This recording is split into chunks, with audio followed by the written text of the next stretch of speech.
প্রিয় দর্শক, আপনার যদি আবসারের সমস্যা থাকে এবং আবসারের সমস্যার কারণে যদি আপনার একামাটি চেক করতে না পারেন, তাহলে কিভাবে করবেন পুরো বিষয়টাই এই ভিডিওতে আপনাদেরকে দেখানো হবে। অনেক সময় অনেকেরই দেখা যায় অ্যাপসার অ্যাকাউন্ট থাকে না বা এখনো করা হয়নি, বা অনেকের করা হয়েছে 2 বার 3 বার 4বারও অনেকের অ্যাকাউন্টটা ডিস্টার্ব দেয়, প্রবলেম দেখা দেয়, যার ফলে আপনি অ্যাপসারে প্রবেশ করতে পারেন না। এবং আপনি অ্যাপসারে যদি প্রবেশ না করতে পারেন তাহলে কিন্তু আপনার অ্যাকাউন্টও চেক করতে পারেন না। অনেক সময় দেখা যায় যে অ্যাপসাটা ঠিক করতে যদি আপনার বেশি দেরিও হয়, তাহলে যদি আপনার একামাটা চেক করার প্রয়োজন পড়ে, তাহলে কিভাবে করবেন পুরো প্রসেসটাই আজকে দেখাবো। তাহলে কোনো টেনশনের প্রয়োজন নাই, আপনি আপনার অ্যাপসাটা আপনার টাইম নিয়ে সময় মতো ঠিক করে নিন। তার ভিতরে যদি আপনার একামাটি চেক করতে হয় তাহলে কিভাবে করবেন সেটাই দেখাবো। তো বিষয়টা অবশ্যই ইন্টারেস্টিং হতে চলেছে। আপনি অ্যাপসার অ্যাকাউন্ট ছাড়াও আপনি একামাটি কিভাবে চেক করবেন সেই পুরো প্রসেসটাই আলোচনা করব। তো চলুন শুরু করা যাক। প্রিয় দর্শক, অনেকেই আছেন যাদের আগামাত চেক করতে পারতেছেন না আপসিরের সমস্যার কারণে।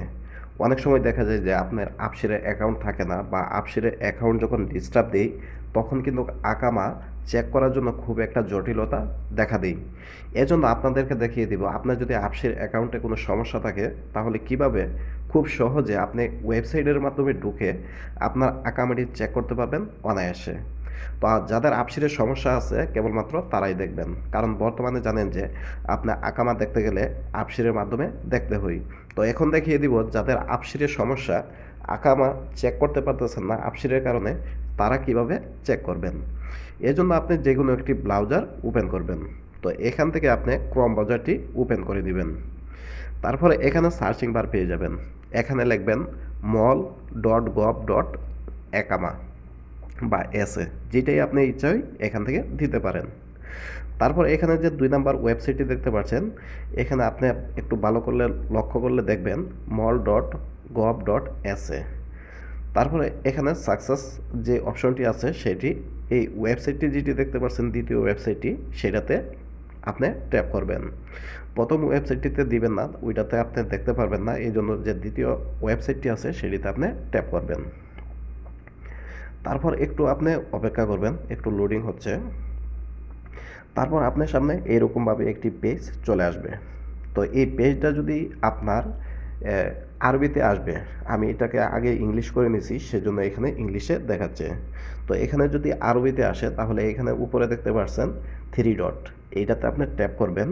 তারপরে এখানে দেখতে পাচ্ছেন ট্রান্সলেট। তো সচরাচর এই ট্রান্সলেটটাতে আপনি ট্যাপ করে দিবেন, তাহলে কিন্তু আপনার যে আরবি লেখাটা আছে সেটা কিন্তু ইংলিশে পরিবর্তন হয়ে যাবে। ইংলিশে যখন আসে যাবে তখন আপনার সামনে এরকমভাবে পেজটি চলে আসবে। তো এখান থেকে দেখতেই পাচ্ছেন নিউ ইউজার, আপনি এখানে সাইন ইন দেখতে পাচ্ছেন, আপনি সাইন ইনটাতে ট্যাপ করবেন না। তো সর্বপ্রথম আপনি যেটা করবেন নিউ ইউজার, সেটাতে আপনি ট্যাপ করে দিবেন। তারপর আপনার সামনে দ্বিতীয়বার এরকম একটি পেজ চলে আসবে। আসার পরে এখানে যে প্রাইভেসি আছে সেইখান থেকে আপনি এটা টিক করে দিবেন। দেওয়ার পরে এখানে যে সবুজ অপশনটা আছে সেটাতে আপনি ট্যাপ করে দিবেন।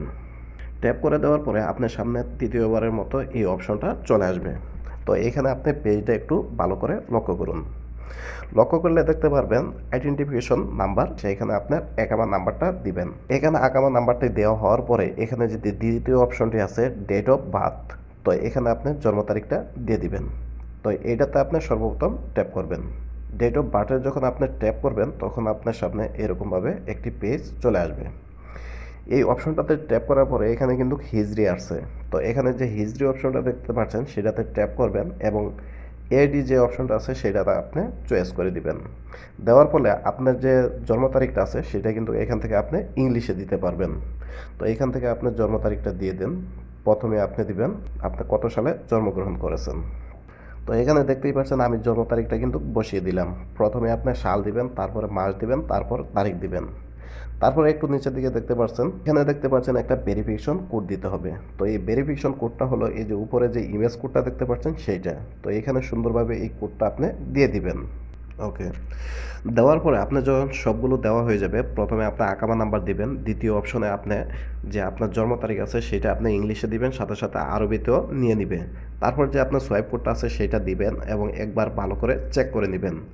দেওয়ার পরে এখানে যে দ্য নেক্সট অপশন আছে সেইটাতে আপনি ট্যাপ করে দিবেন। ট্যাপ করে দেওয়ার পরে আপনার যে মোবাইলের নাম্বারটি আছে সেইটিতে একটি ওটিপি চলে যাবে। তো সেই যে ওটিপিটা আছে সেইটা এখানে দিয়ে দিবেন। তো দেখতেই পাচ্ছেন এখানে ভেরিফিকেশন কোড একটা গেছে, এই যে mall.gov আছে। তো এখানে আপনি ট্যাপ করবেন। ওকে।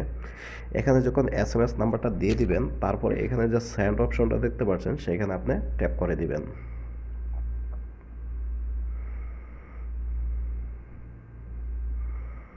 ওকে। সেন্ড অপশনে যখন আপনি ট্যাপ করে দিবেন তখন এরকমভাবে আপনার সামনে আপনার আকামার পুরা ডিটেলসগুলো এখানে দেখা যাবে। তো দেখতেই পাচ্ছেন প্রথমে ফার্স্ট নেম আছে, দ্বিতীয় অপশনে আছে লাস্ট নেম, তারপরে এখানে আপনি বাবার নেম পেয়ে যাবেন, তারপরে এখানে আপনার আকামা নাম্বার পাবেন, মেইল পাবেন, আপনার যত যত জিনিসগুলো আছে এখানে আপনি ব্যবহার করছেন সবগুলোই কিন্তু এখানে আপনি পেয়ে যাবেন। অর্থাৎ সৌদি আরবে আপনার যত ডিটেলস আছে, আপনার ডেট এক্সপায়ার্ড সহ আপনার আকামার যত ডিটেলস আছে সবগুলোই কিন্তু এখানে পেয়ে যাবেন।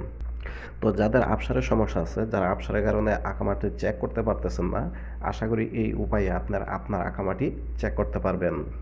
তো ভিডিওটি অবশ্যই শেয়ার করে দিবেন, কারণ কারো না কারোর এই ভিডিওটির প্রয়োজন আছে। তো যদি আপনি চ্যানেলে নতুন হয়ে থাকেন তাহলে অবশ্যই চ্যানেলটি সাবস্ক্রাইব করে দিবেন, কষ্ট করে একটি লাইক করে দিবেন এবং আপনার মতামত থাকলে সেইটা কমেন্টের মাধ্যমে আমাদেরকে জানাতে পারেন। সবাইকে অসংখ্য অসংখ্য ধন্যবাদ।